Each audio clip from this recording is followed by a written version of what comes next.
जय श्री राम दोस्तों। आज मैं आप सबको सुनाने वाली हूँ वैभव लक्ष्मी व्रत की कथा। तो वो कथा इस प्रकार है। किसी शहर में अनेक लोग रहते थे। सभी अपने अपने कामों में लगे रहते थे। किसी को किसी की परवाह नहीं थी। भजन कीर्तन भक्ति भाव दया माया परोपकार जैसे संस्कार कम हो गए। शहर में बुराइयां बढ़ गई थी। शराब जुआ रेस व्यभिचार चोरी डकैती वगैरह बहुत से गुनाह शहर में होते थे। इनके बावजूद शहर में कुछ अच्छे लोग भी रहते थे। ऐसे ही लोगों में शीला और उनके पति गृहस्थ में रहते थे। शीला धार्मिक प्रकृति की और संतोषी स्वभाव वाली थी। उनका पति भी विवेक और सुशील था। शीला और उसका पति कभी किसी की बुराई नहीं करते थे और प्रभु भजन में अच्छी तरह समय व्यतीत कर रहे थे। शहर के लोग उनकी गृहस्थी की सराहना करते थे। देखते ही देखते समय बदल गया। शीला का पति बुरे लोगों से दोस्ती कर बैठा। अब वह जल्द से जल्द करोड़पति बनने के ख्वाब देखने लगा, इसलिए वह गलत रास्ते पर चल पड़ा। फलस्वरूप वह रोडपति बन गया, यानी रास्ते पर भटकते भिखारी जैसे उसकी हालत हो गई थी। शराब जुआ रेस चरस गांजा ये सब बुरी आदतों में वह शीला का पति भी फंस गया। दोस्तों के साथ उसे भी शराब की आदत हो गई। इस प्रकार उसने अपना सब कुछ रेस जुए में गंवा दिया। शीला को पति के बर्ताव से बहुत दुख हुआ, किंतु वह भगवान पर भरोसा कर सब कुछ सहने लगी। वह अपना अधिकांश समय प्रभु भक्ति में बिताने लगी। अचानक एक दिन दोपहर को उनके द्वार पर किसी ने दस्तक दी। शीला ने द्वार खोला तो देखा एक मांझी खड़ी थी। तो गाइज मुझे तो ये मांझी नहीं पता क्या होता है, आप मुझे कमेंट करके जरूर बताइएगा मांझी किसको कहते हैं। उसके चेहरे पर अलौकिक तेज निखर रहा था। उनकी आंखों में से मानो अमृत बह रहा था। उसका भव्य चेहरा करुणा और प्यार से छलक रहा था। उसको देखते ही शीला के मन में अपार शांति छा गई। शीला के रोम रोम में आनंद छा गया।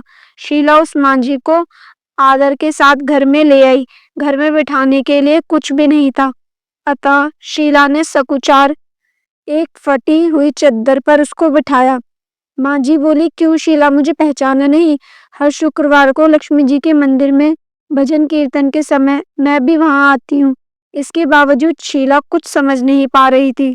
फिर माँ जी बोली, तुम बहुत दिनों से मंदिर नहीं आई, अतः मैं तुम्हें देखने चली आई। माँ जी के अति प्रेम भरे शब्दों से शीला का हृदय पिघल गया। उसकी आंखों में से आंसू आ गए और वह बिलक बिलक कर रोने लगी। माँ जी ने कहा, बेटी, सुख और दुख तो धूप और छांव जैसा होता है, धैर्य रखो बेटी, मुझे तेरी सारी परेशानी बता। माँ जी के व्यवहार से शीला को काफी संबल मिला और सुख की आस में उसने माँ जी को अपनी सारी कहानी कह सुनाई। कहानी सुनकर माँ जी ने कहा, कर्म की गति न्यारी होती है, हर इंसान को अपने कर्म भुगतने ही पड़ते हैं, इसलिए तू चिंता मत कर, अब तू कर्म भुगत चुकी है, अब तुम्हारे सुख के दिन अवश्य आएंगे। तू तो माँ लक्ष्मी जी की भक्त है। माँ लक्ष्मी जी तो प्रेम और करुणा की अवतार हैं। वे अपने भक्तों पर हमेशा ममता रखती हैं, इसलिए तू धैर्य रखकर माँ लक्ष्मी जी का व्रत कर, इससे सब कुछ ठीक हो जाएगा। शीला के पूछने पर माँ जी ने उसे व्रत की सारी विधि भी बताई। माँ जी ने कहा, बेटा, माँ लक्ष्मी जी का व्रत बहुत सरल है। उसे वरद लक्ष्मी व्रत या वैभव लक्ष्मी व्रत कहा जाता है। यह व्रत करने वाले की सब मनोकामना पूर्ण होती है, वह सुख संपत्ति और यश प्राप्त करता है। शीला यह सुनकर आनंदित हो गई।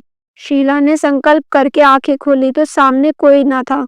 वह विस्मित हो गई कि माँ जी कहाँ गई। शीला को तत्काल यह समझते देर न लगी कि माँ जी और कोई नहीं, साक्षात लक्ष्मी जी ही थी। दूसरे दिन शुक्रवार था।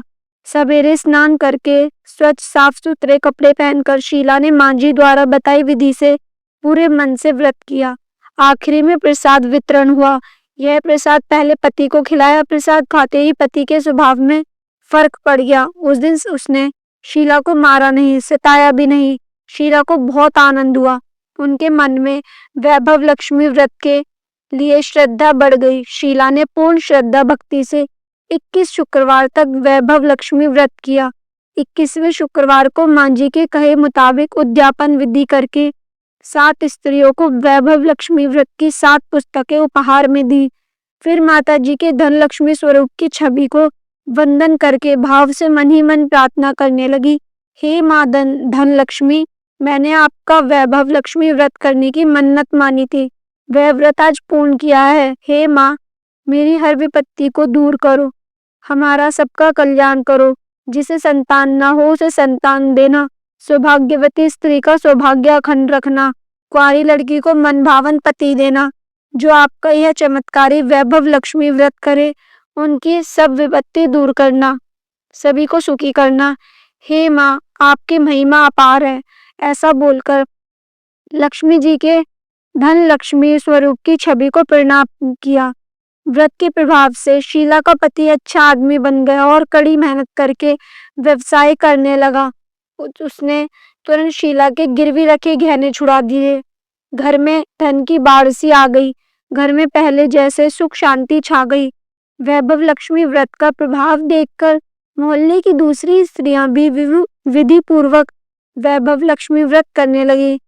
अब मैं आपको बताती हूँ वैभव लक्ष्मी व्रत उद्यापन की विधि क्या होती है। आप 7, 11 या 21 जितने भी शुक्रवारों की मन्नत मांगी हो, उतने शुक्रवार तक यह व्रत पूरी श्रद्धा तथा भावना के साथ करें। आखिरी शुक्रवार को इसका शास्त्रीय विधि के अनुसार उद्यापन करना चाहिए। आखिरी शुक्रवार को प्रसाद के लिए खीर बनानी चाहिए। जिस प्रकार हर शुक्रवार को हम पूजन करते हैं, वैसे ही करना चाहिए। पूजन के बाद माँ के सामने एक श्रीफल फोड़े, फिर कम से कम 7 कुंवारी कन्याओं या सौभाग्यशाली स्त्रियों को कुमकुम का तिलक लगाकर माँ वैभव लक्ष्मी व्रत कथा की पुस्तक की एक-एक प्रति उपहार में देनी चाहिए और सबको खीर का प्रसाद देना चाहिए। इसके बाद माँ लक्ष्मी जी को श्रद्धा सहित प्रणाम करना चाहिए। फिर माता जी के धन लक्ष्मी स्वरूप की छवि को वंदन करके भाव से मन ही प्रार्थना करना चाहिए कि हे माँ धन लक्ष्मी, मैंने आपको वैभव लक्ष्मी व्रत करने की मन्नत मानी थी, वह व्रत आज पूर्ण किया है। हे माँ, हमारी जो मनोकामना हो आप वो सब बोल दें, मनोकामना पूर्ण करें, हमारी हर विपत्ति को दूर करें, हमारा सबका कल्याण करें। जिसे संतान न हो उसे संतान दे, सौभाग्यवती स्त्री का सौभाग्य अखंड बना रखे, कुंवारी लड़कियों को मन भावन पति दे। जो आपको यह चमत्कारी वैभव लक्ष्मी व्रत करें, उनकी सभी विपत्ति दूर करें, सभी को सुखी करना। हे माँ, आपकी महिमा अपार है, आपकी जय हो। ऐसा बोलकर लक्ष्मी जी के धन लक्ष्मी स्वरूप की छवि को प्रणाम करें। तो बस आज इस कथा में इतना ही। वीडियो अच्छी लगी हो तो चैनल को सब्सक्राइब करें, वीडियो को ज़्यादा से ज़्यादा शेयर करें और लाइक कमेंट करना बिल्कुल भी मत भूलिएगा। Thank you so much for watching this video.